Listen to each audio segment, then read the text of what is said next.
WhatsApp അതിൻ്റെ privacy പോളിസികൾ പരിഷ്കരിക്കുകയാണ്. യൂസേഴ്സിന്റെ സ്വകാര്യ വിവരങ്ങൾ അടക്കമുള്ള കാര്യങ്ങൾ ഇനി മുതൽ ഫേസ്ബുക്കിന് കൈമാറും. ഫെബ്രുവരി 8 മുമ്പ് ഈ വ്യവസ്ഥകൾ അംഗീകരിക്കണം. ഇല്ലെങ്കിൽ പിന്നീട് നിങ്ങൾക്ക് വാട്സപ്പ് ഉപയോഗിക്കാൻ കഴിയില്ല. ഇങ്ങനെയൊരു സന്ദേശം നിങ്ങളുടെ വാട്സപ്പ് മെസ്സഞ്ചറിൽ ഇതിനകം വന്നു കാണും. ഇല്ലെങ്കിൽ അധികം വൈകാതെ തന്നെ വരും. അതായത് നിങ്ങളുടെ ഫോണിൽ നിന്ന് ഒളിഞ്ഞും തെളിഞ്ഞും ശേഖരിക്കുന്ന വിവരങ്ങൾ വാട്സപ്പ് മാതൃകമ്പനിയായ ഫേസ്ബുക്കിന് കൈമാറുമെന്നും ഫേസ്ബുക്കിന്റെ ഉടമസ്ഥതയിലുള്ള വിവിധ കമ്പനികൾ അവ മാർക്കറ്റിംഗ് അടക്കമുള്ള ആവശ്യങ്ങൾക്കായി ഇനി മുതൽ ഉപയോഗപ്പെടുത്തുമെന്നും അവർ തന്നെ വ്യക്തമാക്കുകയാണ്. ഒന്നുകൂടി തെളിച്ചു പറഞ്ഞാൽ, നിങ്ങളുടെ സ്വകാര്യ വിവരങ്ങൾ വാട്സപ്പ് ഫേസ്ബുക്കിന് കൈമാറുന്നതിൽ എതിർപ്പൊന്നുമില്ല എന്ന് ഫെബ്രുവരി 8 നിങ്ങൾ അംഗീകരിക്കണം. അംഗീകരിക്കുന്നില്ലെങ്കിൽ പിന്നീട് നിങ്ങൾക്ക് വാട്സപ്പ് ഉപയോഗിക്കാൻ കഴിയില്ല.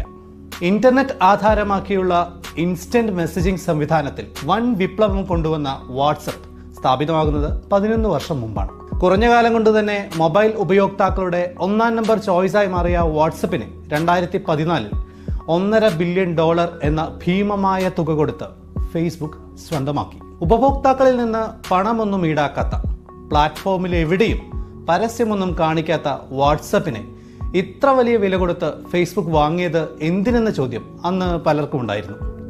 അതിനുള്ള വ്യക്തമായ ഉത്തരമാണ് നിങ്ങളുടെ ഫോണിലെ ഒരു ഇൻ ആപ്പ് നോട്ടിഫിക്കേഷനിലൂടെ ഫേസ്ബുക്ക് ഇപ്പോൾ നൽകിയിരിക്കുന്നത്.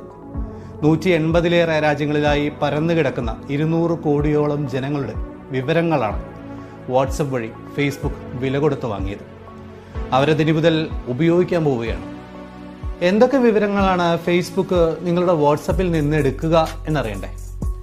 എൻഡ് ടു എൻഡ് എൻക്രിപ്ഷൻ ഉള്ളതിനാൽ നിങ്ങൾ അയക്കുന്ന മെസ്സേജുകളൊന്നും വാട്സപ്പോ ഫേസ്ബുക്കോ എടുത്തു വയ്ക്കുന്നില്ല എന്നാണ് അവർ പറയുന്നത്. അതുകൊണ്ട് തന്നെ നിങ്ങളുടെ മെസ്സേജുകൾ ഫേസ്ബുക്കിന് കൈമാറുന്നില്ല. പക്ഷേ മെസ്സേജുകളെക്കാൾ പ്രാധാന്യമുള്ള മറ്റു വിവരങ്ങൾ ഇനി ഫേസ്ബുക്കിന്റെ കൈകളിലെത്തും. Mobile number, email address, profile photo, about information, ഫോണിലെ കോണ്ടാക്റ്റുകൾ, പേയ്മെന്റ് വിവരങ്ങൾ, നിങ്ങൾ എപ്പോൾ വാട്സപ്പ് ഉപയോഗിക്കുന്നു, എത്ര സമയം ഉപയോഗിക്കുന്നു തുടങ്ങിയ വിവരങ്ങൾ, നിങ്ങളുടെ പരസ്യ താൽപ്പര്യങ്ങൾ, ലൊക്കേഷൻ, IP അഡ്രസ്, നിങ്ങളുടെ മൊബൈലിന്റെ ഡിവൈസ് ID, യൂസർ ID, അങ്ങനെ 15-ലേറെ വിവരങ്ങൾ. തങ്ങളുടെ ഉടമസ്ഥതയിലുള്ള കമ്പനികൾക്ക് ഈ വിവരങ്ങൾ പങ്കുവയ്ക്കുമെന്നാണ് ഫേസ്ബുക്ക് ഇപ്പോൾ പറയുന്നത്. സേവനം മെച്ചപ്പെടുത്തുന്നത് മുതൽ മാർക്കറ്റിംഗ് ആവശ്യങ്ങൾക്ക് വരെ ഈ വിവരങ്ങൾ ഫേസ്ബുക്ക് കമ്പനികൾ ഉപയോഗിക്കുമെന്നും അവർ വ്യക്തമാക്കുന്നു. അതായത് നിങ്ങൾ എഗ്രി ബട്ടൺ അമർത്തുന്നതോടെ ഈ വിവരങ്ങളെല്ലാം ഫേസ്ബുക്കിന്റെ സ്വന്തമായി മാറുകയാണ് എന്നർത്ഥം.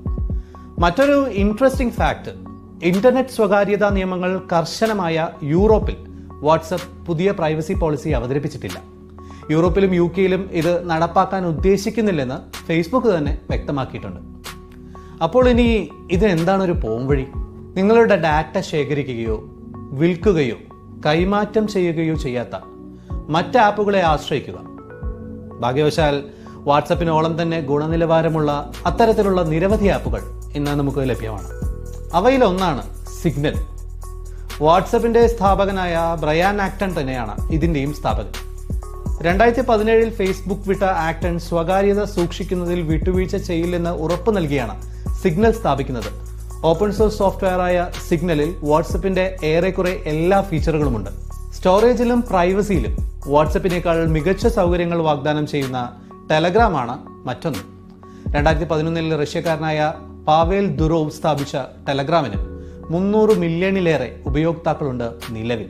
Matrix element, കീബേസ്, ബ്രെയർ app, status, ട്രാങ്കോ, delta chat, ത്രീമാ തുടങ്ങി എൻഡ് ടു എൻഡ് എൻക്രിപ്ഷൻ കർശനമായി നടപ്പാക്കുന്ന സ്വകാര്യതാ വിവരങ്ങൾ ശേഖരിക്കാത്ത നിരവധി ആപ്പുകൾ വേറെയുമുണ്ട്. അപ്പോൾ പറഞ്ഞതുപോലെ 2 വഴികളാണ് ഇവിടെ നമുക്ക് മുന്നിലുള്ളത്. ഒന്ന്, വാട്സപ്പിന്റെ പുതിയ പ്രൈവസി പോളിസി അംഗീകരിച്ച് ചാറ്റിംഗ് തുടരാം.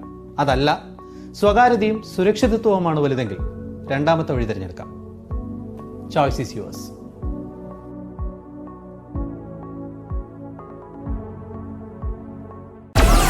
Download Moj.